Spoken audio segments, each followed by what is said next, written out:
14번에서 17번 지문 가보도록 할게요. 대망의 PCR 지문이네요. 네, 과학 지문 정말 학생들이 읽기에 정말 어려웠을 것이라고 생각되는데요. 물론 이제 저희랑 같이 수업했던 애들은 우리가 1시간 내내 설명했기 때문에 잘 알겠지만 네, 그렇죠. 네.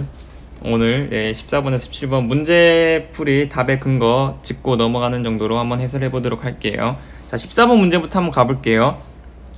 윗글에서 알 수 있는 내용으로 적절하지 않은 것이라고 되어 있죠. 자, 여러분 1문단이 이제 PCR의 과정을 설명하기 전에 구조를 먼저 까는 부분인데, 자, 우리 이쪽 문제 한번 봐볼게요. 주형 DNA에서 증폭하고자 하는 부위를 표적 DNA라고 한다. 프라이머는 표적 DNA 일부분과 동일한 염기서열로 이루어진 짧은 가닥 DNA로 두 종의 프라이머가 표적 DNA 시작과 끝에 각각 결합한다고 되어 있죠. 그럼 여러분, 프라이머가 있으면 이 프라이머에 뭐가 붙는다고 했죠? 프라이머예요? 프라이머가 아니죠. 표적 DNA에 뭐가 붙는다고 했죠? 프라이머요. 프라이머가 붙는다고 했죠. 자, 근데 여러분, 이 표적 DNA는 어디의 일부라고 했나요? 표적 DNA는 주형 DNA요. 그렇죠. 주형 DNA 일부라고 했죠. 근데 이 프라이머가 이 표적 DNA 붙을 때 동일한 부분이 있다고 했죠, 염기서열이. 네. 그러면 주형 DNA와 프라이머도 동일한 염기서열이 있다라고 할 수 있는 거 아닌가요? 그렇죠. 자, 그렇죠. 그러면 우리 1번 선택지 한번 가볼게요. 두 종의 프라이머 각각의 염기서열과 정확히 일치하는 염기서열을 주형 DNA에서 찾을 수 없다? 아니죠. 찾을 수 있죠. 그래서 정답은 1번이 되겠습니다. 이건 좀 어려우니까 우리가 선택지도 간단하게 설명해주고 갈까요? 2, 3, 4, 5번도? 네, 그럴까요? 자, 우리 2번 선택지 한번 봐볼까요? PCR에서 표적 DNA 양이 초기 양을 기준으로 처음에 2배가 되는 시간과 4배에서 8배가 되는 시간은 같다. 그쵸? 처음에 2배가 되는 것, 그 다음에 4배에서 8배가 되는 것도 어쨌든 2배가 되는 걸 거니까요. 한 사이클이 되겠네요. 네, 그쵸. 한 사이클이니까 시간은 같은 게 맞겠죠. 네. 자, 그 다음에 우리 3번 선택지 봐보면 전통적인 PCR은 표적 DNA 농도를 아는 표준시료가 있어도 미지시료의 표적 DNA 농도를 PCR 과정 중에 알 수 없다라고 되어 있는데, 우리 전통 PCR은 발생물질을 언제 붙인다고 했죠? 최종 단계에서. 최종 단계에 붙인다고 했죠. 네. 그러면 과정 중에 알 수 없다는 맞는 선택지가 되겠죠. 최종 네. 단계에 붙이는 거니까. 자, 그리고 4번 선택지 봐볼게요. 실시간 PCR은 아까 3번 선택지 전통적인 PCR과 조금 대비되는 거네요. 가열 과정을 거쳐야 시료에 포함된 표적 DNA 양을 증폭할 수 있다. 우리 PCR 과정에서 제일 먼저 하는 과정이 뭐였죠? 가열이요. 우선 열을 가열하고 돼 있죠. 네. 그럼 가열 과정이 맞는 거니까 맞는 선지가 되겠네요. CCR PCR이든 전통적인 PCR이든 어쨌든 간에 지금 PCR 반응을 일으키는 과정은 똑같은 거죠. PCR 과정은. 네, 그쵸. 동일한 거였죠. 네. 과정은. 자, 그 다음 5번 선택지 한번 가볼게요. 실시간 PCR을 실시할 때 표적 DNA 증폭이 일어나려면 DNA 중합효소와 프라이머가 필요하다. 그쵸, 여러분. DNA 중합효소와 프라이머가 각각 붙으면서 이 DNA가 증폭된다고 했으니까. 네네. 그래서 이 선택지는 맞는 선택지가 되겠죠. 구성 요소를 얘기하는 거네요. 네, 주형 그쵸. DNA랑 뉴클레오타이드도 같이 필요한 거겠죠. 네, 그쵸. 네. 그래서 정답은 1번이 되겠습니다. 네. 자, 그 다음에 우리 15번 문제 가볼게요. 기억과 니은에 대한 설명으로 가장 적절한 것이라고 되어 있네요. 자, 우리 기억을 보니까 이중가닥 DNA 특이염류라고 되어 있었죠. 요 놈이 무엇을 하는 놈이었나요? 이중가닥 DNA 결합하여 발색하는 형광물질로 새로 생성된 이중가닥 표적 DNA 결합하여 발색한다고 되어 있죠. 네. 자, 근데 우리 니은 형광표시 탑침은 보면 요 탐침은 표적 DNA와의 결합이 끊어지고 분해된다. 그리고 이런 분리가 일어나면 그때 형광물질이 발색된다고 했죠. 네. 그러면 이 기억은 결합하여 발색하는 놈이고 요 니은은 분리되면서 발색하는 놈이네요. 자, 그러면 2번 선택지 기억은 니은과 달리 표적 DNA 붙은 채 발색 반응이 일어난다고 되어 있으니까 정답은 2번 선지가 되는데요. 요게 학생들이 이해를 잘 못하는 친구들이 있어가지고 선생님이 그림으로 한번 다시 설명해 줄게요. 자, 우리 PCR 과정이 이중가닥, 이렇게 이중가닥으로 되어 있을 때 요게 단일가닥이 되고 여기서 또 다시 이중가닥으로 복제가 되는 거였죠. 그때 여러분 1문단을 보시면 요 프라이머가 하나 붙고 또 뉴클레오타이드가 하나 붙는다라고 되어 있었죠. 근데 네. 우리 기억을 보면 이 기억에 있는 특이염료는 표적 DNA, 단일 표적 DNA 붙는다라고 했죠. 그러면 기억은 아마 이쪽에 붙는 거겠네요. 이게 표적 DNA니까요. 네. 근데 우리 니은 탐침 같은 경우에는 요 프라이머랑 같이 붙는다고 했죠. 아, 그러면 우리 1문단에서 프라이머랑 원래 뉴클레오타이드랑 결합해야 되는데 요게 붙기 전에 먼저 니은이 붙고 이제 뉴클레오타이드가 붙어야 되니까 그 자리를 채우기 위해서 이제 니은이 나와야 되는 거죠. 아, 그럼 이렇게 분리되는 과정에서 발색이 되는 거겠네요.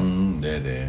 그래서 정답은 2번이 되겠습니다. 그림으로 설명해 주시니까 너무 쉬운데 네. 애들이 그림을 저렇게 그리기가 어려울 것 같아요, 그죠? 네, 그렇죠. 근데 언어적으로 모델링을 잘 했으면 됐죠, 여러분. 이중가닥이라고 했으니까 뭐 이중가닥을 뭐 이런 식으로 그려도 되고 이런 식으로 그려도 되고 아니면 우리 이과 친구들은 뭐 이런 식으로 한번 그려봐도 되고 네. DNA처럼 네, 충분히 이런 거는 연습으로 커버가 가능하다고 그러니까 생각합니다. 옛날에 이런 게 예를 들어서 막 그 보기도 제시가 되고 이렇게 그림으로 제시가 됐으면 네, 훨씬 네. 이해하기 쉬웠을 텐데, 그죠? 그쵸, 그쵸. 근데 이제 한 2, 3년 전부터는 과학기술 지원에서 그림을 잘 안 주는 것 같더라고요.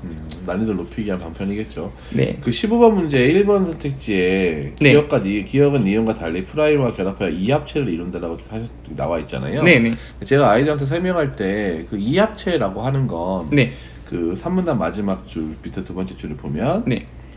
프라이머끼리 결합하여 이중가닥 이합체를 형성한다라고 해서 네. 이합체의 개념을 프라이머끼리 결합하는 것만 이합체다라는 식으로 설명을 했었는데 네. 한 친구가 그게 아니지 않느냐, 이합체라고 하는 건 프라이머끼리만 결합한 걸 얘기하는 게 아니라 그러니까 어떤 거든 간에 두 개가 같이 결합하면 이합체를 볼 수 있는 거 아니냐는 질문을 하더라고요. 네네.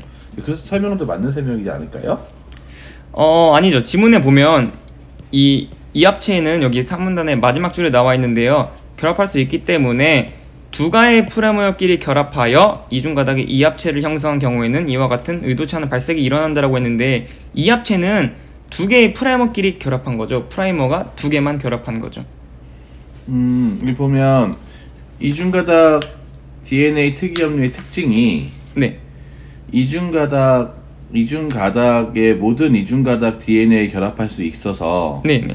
프라이머끼리 결합된 이중가닥도 네. 결합을 하는, 그래서 의도치 않은 발색이 일어나는 게 한 개라고 볼 수 있는 거잖아요. 네네. 그러면 여기서 프라이머끼리 결합해서 이중가닥 이합체가 된 건 이해하겠는데, 네네. 그러면 프라이머끼리 결합하는 게 아닌 다른 것들끼리 결합한 것들도 이합체라, 여기 이 설명대로 하다 보면 네. 기억은 니은과 달리 프라이머 결합하여 하면 기억이 지금 이중가닥 DNA 특이 염료잖아요. 네, 그쵸. 특이 염료랑 프라이머 두 개가 이렇게 네. 결합하면 서로 다른 두 개가 합쳐진 이합체라고 볼 수는 없는 거냐. 그러니까 여기서 잘못된 건 얘가 지금 프라이머와 결합하는 게 아니잖아요. 그쵸, 기억은 그쵸. 표적 DNA랑 결합하는 거니까 잘못된 거라는 걸 확인할 수 있는데 네.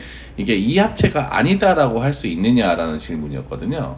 예, 이합체는 여기서 정의한 이합체는 프라이머끼리 결합한 걸 이합체라고 지문에 나와 있으니까 항상 지문에 근거해가지고 답을 풀어나가면 되겠습니다. 네, 알겠습니다. 네.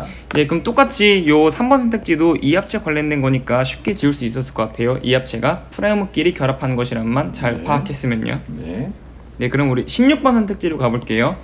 어느 바이러스 감염증의 진단검사에 PCR을 이용하려고 한다. 윗글을 읽고 이해한 반응으로 가장 적절한 것이라고 되어 있는데요. 여러분, 우리 1문단에 가보면 염기서열을 아는 DNA가 한 분자라도 있으면 이를 다량으로 증폭할 수 있는 길을 열었다고 되어 있죠. 여러분, 우리 조건 관련된 내용들은 집중하라고 선생님들한테 많이 들었었죠. 네. 자, 그럼 여러분 우리 한번 생각 한번 해봅시다. 염기서열 DNA를 아는 게 한 분자라도 있으면 증폭을 할 수 있대요. 그러면 아는 분자가 없으면 증폭할 수 있을까요? 없을까요? 없죠. 없게 되겠죠. 자, 그럼 우리 16번에 4번 선택지 한번 봐볼까요? 실시간 PCR로 진단검사를 할 때 표적 DNA 염기서열이 알려져 있어야 감염 여부를 분석할 수 있겠군. 그쵸? 알려져 있어야 증폭을 하겠고 그 증폭에 발생 물질을 붙여가지고 PCR이 검사를 통해서 감염했는지 안 됐는지를 분석할 수 있게 되는 거니까요. 네, 그게 표적 DNA 염기서열이 알려져 있지 않으면 프라이머를 만들 수 없는 거죠. 그쵸? 이제 증폭할 수 있는 바탕이 없는 거니까요. 네. 네, 그래서 힘충만 정답은 4번이 되겠습니다. 자, 17번으로 넘어갈게요. 17번은 A를 바탕으로 되어 있는데요. A 내용은 따로 읽지 않고 선생님이 A를 바탕으로 그림을 한번 그려봤어요. 요 그림을 통해서 이제 이해해보면 좀 더 쉬울 것 같아가지고 선생님이 설명 한번 해줄게요. 자, 여러분, 우리 A 부분을 보면 일정 부분의 발색도라고 있죠. 그게 바로 기준점이 되는 건데요. 우리가 이게 PCR 과정인 거잖아요. 쭉 한 개가 뭐 2개가 되고 2개가 뭐 4개가 되고 4개가 뭐 8개가 되는. 근데 요 정도 DNA가 증폭됐을 때 우리가 바이러스에 감염됐다라고 치면 요 정도 발색도가 이제 기준점이 되는 발색도인 거죠. 기준점이 되는 발색도. 그러니까 이 정도 기준점에 해당되는 밝기가 딱 되면 이제 더 이상 하지 않는 그 기준을 잡아주는 걸 얘기하는 거죠? 네네, 그쵸.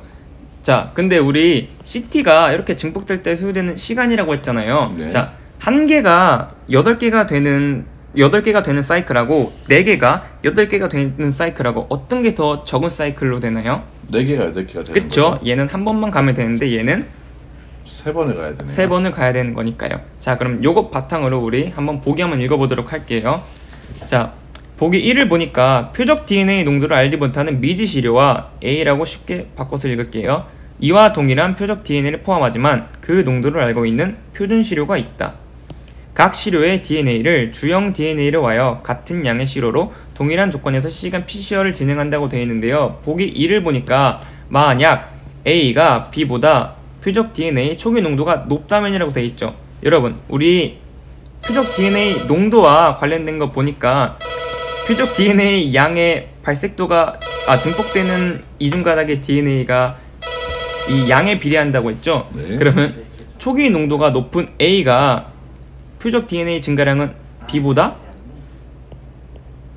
많겠죠. 네, 여기로 비교해보면 어떻게 될까? 어디가 A라고 볼 수 있고 어디가 B라고 볼 수 있을까요? 네, A가 초기 농도가 높다라고 돼 있잖아요. 그러면 A는 이쪽 부분으로 볼 수 있고 4 정도로 볼 수 있을 테고. 네, 그쵸. 그리고 B는 1 정도로 볼 수가 있겠네요. 네, 그러면 여기 밝기보다 당연히 여기가 농도가 더 높겠죠. 그쵸. 여기서 여기로 증가할 때 붙은 개수가 더 많으니까요. 네, 여기랑 여기 기준을 비교해도 여기보다 여기가 높은 거니까 농도가. 네, 그쵸. 자, 그러면 선택지 1번하고 2번이 남겠네요. 네. 여러분 3개가 되는 게 모두 정답이라고 단정하지 마세요. 여기선 2개가 남았네요. 네. 자, 그리고 나를 한번 가볼게요. 실시간 PCR에서 CT 값에서의 발색도는 A가 뭐라고 나와 있는데, 여러분 이 일정한 기준점이 되는 게 CT 값에서의 발색도라고 했죠. 네. 요 기준점은 항상 일정하다라고 했죠. 네. 같아야지 비교를 할 수 있으니까요. 네네. 그래서 A가 B와 같겠군이 맞겠네요. 네, 같네요. 그러니까 이게 되게 많이 틀렸던 게 1번 오답률이 제일 높았더라고요. 네, 그러니까 이 발색도가 똑같다라는 걸 앞에 문단에서 비례한다라는 걸로 잘못 이해해가지고. 네, 그죠? 여기 보시면 PCR에서의 발색도냐 아니면 CT 값에서의 발색도냐가 좀 다른 거죠. CT 값에서의 발색도는 일정 수준이라고 말을 해줬으니까요. 네, 맞아요. 자, 그리고 마지막 선택지 가볼게요. 따라서 실시간 PCR에서의 CT 값은 A가 B보다 어떻게 되는 걸까요? 작죠. 그쵸? 요 사이클은 한 번만 가면 되는데 그렇죠. B는 하나, 둘, 세 번이나 가야 되니까요. 그래서 정답은 2번이 되겠습니다. 네. 우리 PCR을 이거보다 깔끔하게 설명할 수 없을 것 같습니다. 네, 그럴 것 같습니다. 네, 수고하셨습니다. 네.